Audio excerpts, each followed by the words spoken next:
বাংলাদেশের সর্ববৃহৎ বিমানবন্দরে বিএনপি চেয়ারপারসনের উপদেষ্টা জয়নাল আবদিন ফারুক বলেছেন, বিএনপি জামায়াত ভাই ভাই, এ মাটিতে যেন আর ভাই ভাইয়ের রক্ত না ঝরে।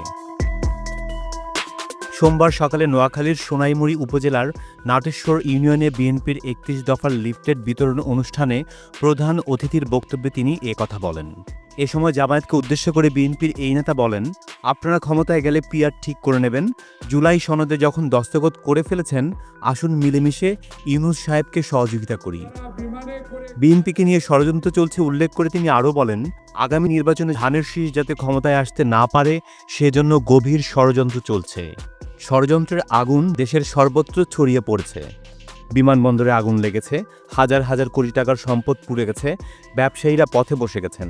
তার দুদিন আগে মিরপুরের ফ্যাক্টরিতেও আগুন দিয়েছে। ঠিক যে সময় সরকার জনগণের ভোটাধিকার দেবে, তখনই একটি চক্র যারা ১৬ বছর আপনাদের দুঃখ দিয়েছে, মায়ের বুকে লাথি মেরে সন্তানকে পুলিশের হাতে তুলে দিয়েছে, আজ আবার ঠিক সেই সময় আওয়ামী শেখ হাসিনার দোসররা আগুন লাগিয়ে বাংলাদেশের নির্বাচনকে ব্যাহত করার চেষ্টা করছে। বৈষম্যহীন বাংলাদেশ গড়তে বিএনপি সরকার গঠনের বিকল্প নেই উল্লেখ করে ফারুক বলেন, আগামীতে জনগণের ভোটে ধানের শীষ জয়লাভ করলে দেশে আর বৈষম্য থাকবে না, আর হয়রানি থাকবে না, আর বিচার বিভাগকে লাথি মারা হবে না, আর আয়নাঘরও বানানো হবে না।